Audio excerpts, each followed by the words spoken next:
Subscribe now and press the bell icon. Never miss an update.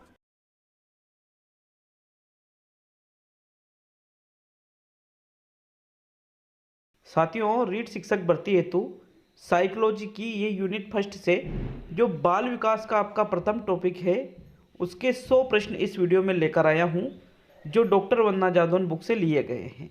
तो साथियों, बहुत ही शानदार इनकी जो बुक है उससे बहुत ही अच्छे प्रश्न आज आपको मैं कराने वाला हूँ। तो चलिए 100 प्रश्नों को बिना समय गंवाए शुरू करते हैं, क्योंकि मुझे पता है 100 प्रश्न होने में टाइम भी बहुत ज़्यादा लग जाएगा।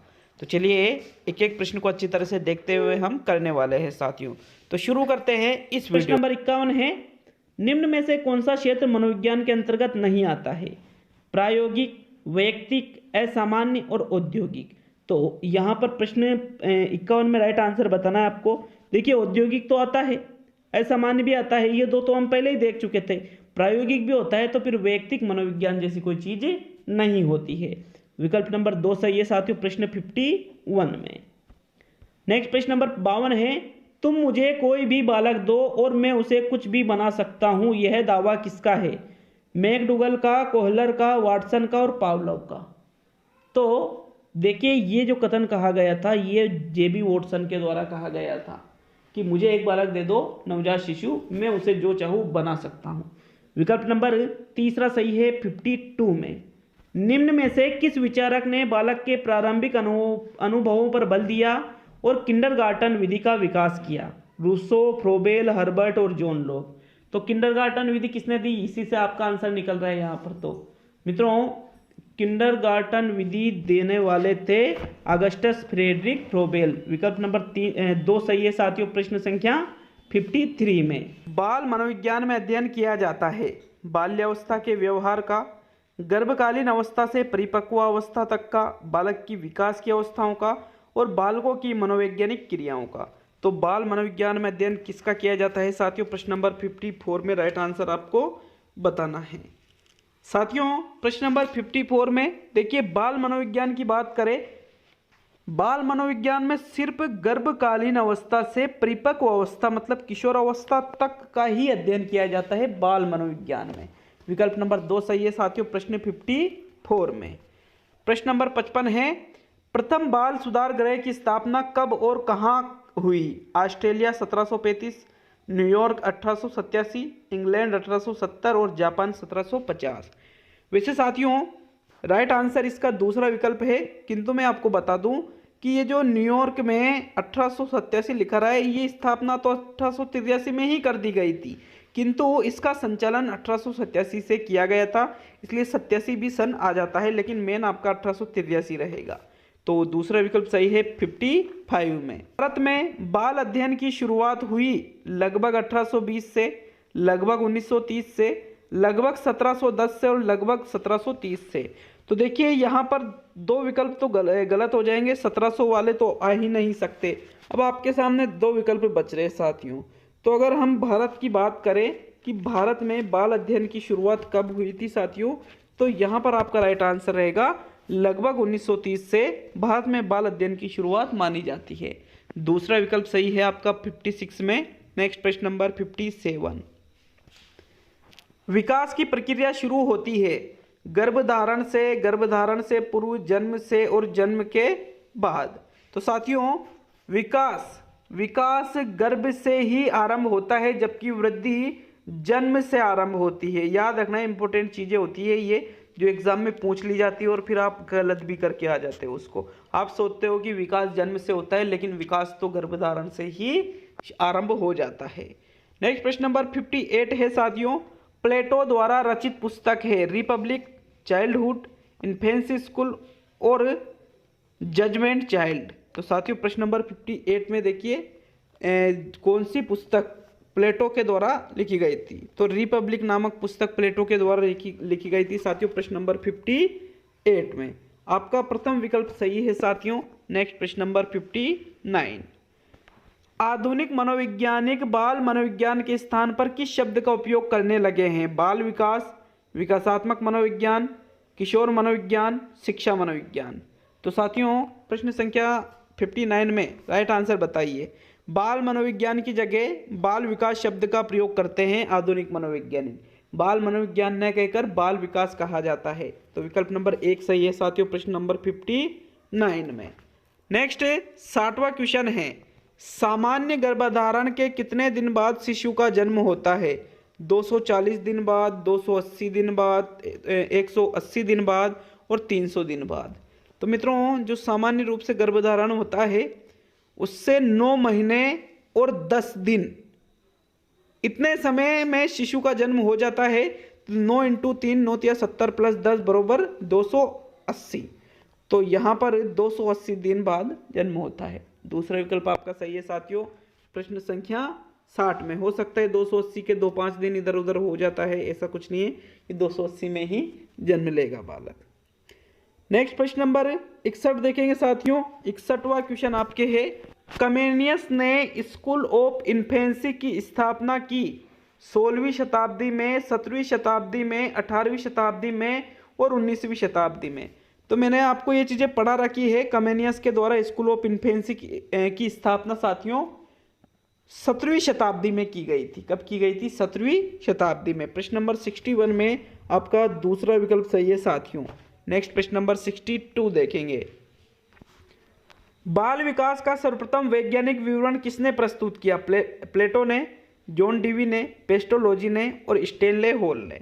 तो साथियों बाल विकास का सबसे पहले वैज्ञानिक विवरण प्रस्तुत किसके द्वारा किया गया था? वैज्ञानिक विवरण की बात की जा रही है यहाँ पर प्रश्न नंबर 62 में।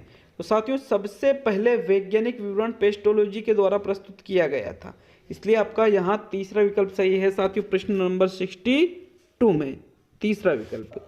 प्रश्न नंबर 63 है, अपने ही 3.5 वर्षीय पुत्र पर अध्ययन किया गेसेल ने, जीन पियाजे ने, प्रेयल ने और पेस्टोलॉजी ने। तो साथियों खुद के ही 3 वर्षीय पुत्र पर अध्ययन करके ही तो इन्होंने बाल विकास की वैज्ञानिक विचारधारा का प्रतिपादन किया था। तो यहाँ पर भी आपका राइट आंसर पेस्टोलॉजी ही रहेगा 63 में।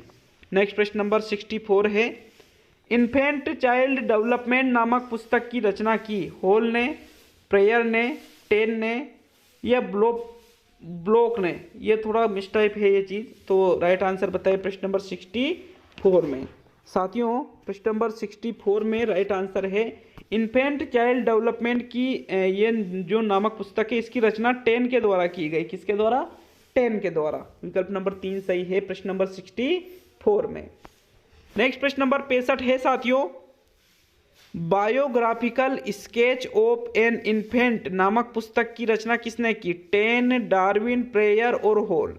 तो साथियों प्रश्न नंबर 65 का राइट आंसर बताइए। देखिए ये रचना वाले क्वेश्चन हो सकता है आपके गलत हो रहे हो, नॉर्मल सी बातें होते भी है साथियों ये। तो ये उपरोक्त जो पुस्तक की रचना है ये डार्विन के द्वारा की गई है। विकल्प नंबर आपका 2 सही है प्रश्न 65 में।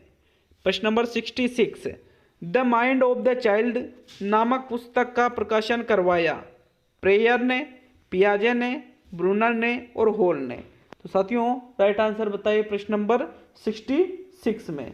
देखिए प्रश्न नंबर जो 66 है मित्रों उसका सही आंसर रहेगा the mind of the child नामक पुस्तक का प्रकाशन प्रेयर के द्वारा करवाया गया था। विकल्प नंबर 1 सही रहेगा आपका प्रश्न 66 में। प्रश्न नंबर 67 है, अमेरिका में चले बाल अध्ययन आंदोलन के जन्मदाता थे स्टेनले हॉल, जीन पियाजे, जॉन लॉक और टाइडमैन। तो साथियों बाल अध्ययन आंदोलन के जन्म कौन है? स्टेनले हॉल थे। स्टेनले हॉल के द्वारा ही बाल अध्ययन आंदोलन चलाया गया था। 67 में आपका प्रथम विकल्प सही है साथियों। नेक्स्ट प्रश्न, अमेरिका में बाल अध्ययन आंदोलन चला 17वीं शताब्दी में, 18वीं शताब्दी में, 19वीं शताब्दी में और 20वीं शताब्दी में। प्रश्न नंबर 68 का राइट आंसर बताइए साथियों कि अमेरिका में बाल अध्ययन आंदोलन कब चला था? तो ये लगभग 19वीं शताब्दी में चला था साथियों। कब चला था ये? 19वीं शताब्दी में। विकल्प नंबर 3 सही है आपका प्रश्न 68 में। प्रश्न नंबर 69 है साथियों, स्टेनले हॉल ने स्थापना की चाइल्ड स्टडी सोसाइटी की, चाइल्ड वेलफेयर ऑर्गेनाइजेशन की, व दोनों की और इनमें से कोई नहीं। तो 69 में राइट आंसर बताइए साथियों प्रश्न नंबर 69 में। जब ऐसे क्वेश्चन आते हैं जहां पर पहला दूसरा ऑप्शन होता है तीसरा होता है व दोनों, तो 99% वही आपका राइट आंसर होता है। इसलिए खुद का दिमाग ज़्यादा नहीं लगाया करें और जो ऐसे ऑप्शन है वहाँ पर तीसरे विकल्प को सही करें। नेक्स्ट प्रश्न नंबर 70 देखेंगे साथियों। British association for child study की स्थापना किसने की? सली ने, हॉल ने, गेसेल ने और पियाजे ने। तो साथियों प्रश्न नंबर 70 का राइट आंसर बताना है। बताइए राइट आंसर 70 का। मित्रों, British association for child study की स्थापना सली के, जेम्स सली के द्वारा की गई थी। विकल्प नंबर 1 सही है प्रश्न नंबर 70 में।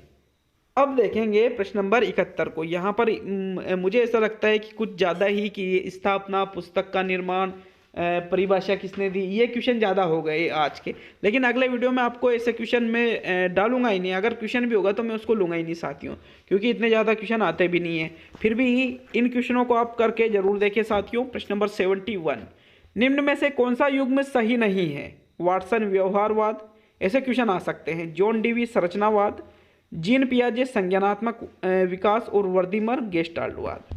तो साथियों वाटसन बिल्कुल व्यवहारवाद में आता है, जीन पियाजे संज्ञानात्मक विकास में आता है, वर्दीमर, कोपका, कोहलर गेस्टाल्टवाद में आते हैं, लेकिन जॉन डीवी संरचनावाद में नहीं आता है। तो साथियों यहाँ पर आपका दूसरा विकल्प सही है प्रश्न संख्या 71 में। चलिए देखते हैं प्रश्न नंबर 72। मनोविज्ञान है बाल मनोविज्ञान का विस्तार, बाल विकास का विस्तार, समाज मनोविज्ञान का विस्तार और इनमें से कोई नहीं। तो साथियों प्रश्न नंबर 72 का राइट आंसर बताइए कि विकासात्मक मनोविज्ञान क्या है साथियों, किसका विस्तार माना जाएगा प्रश्न नंबर 72 में। तो देखिए विकासात्मक मनोविज्ञान, विकास की बात कर रहे हैं तो फिर बाल विकास का विस्तार रहेगा, वो तो दूसरा विकल्प आपका यहाँ सही रहेगा प्रश्न 72 में।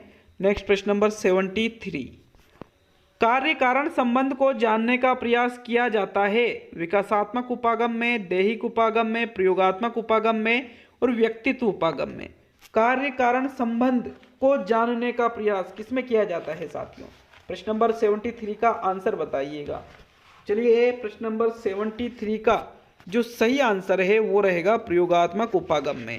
विकल्प नंबर 3 सही है। प्रयोगात्मक उपागम में कैसे कार्यकरण संबंध को जानने का प्रयास किया जाएगा, इस चीज़ को भी थोड़ा सा समझ लीजिए, क्योंकि जब प्रयोग किया जाता है तो वहाँ पर अच्छी तरह से आप उस चीज़ को प्रैक्टिकली देख रहे हो, तो कि जो कार्य करोगे आप उसका जो निष्कर्ष निकलेगा उस चीज, ये सभी चीज़ें यहीं पर क्लियर होती है साथियों। इसलिए यहाँ तीसरा विकल्प आपका सही आंसर रहेगा प्रश्न 73 में।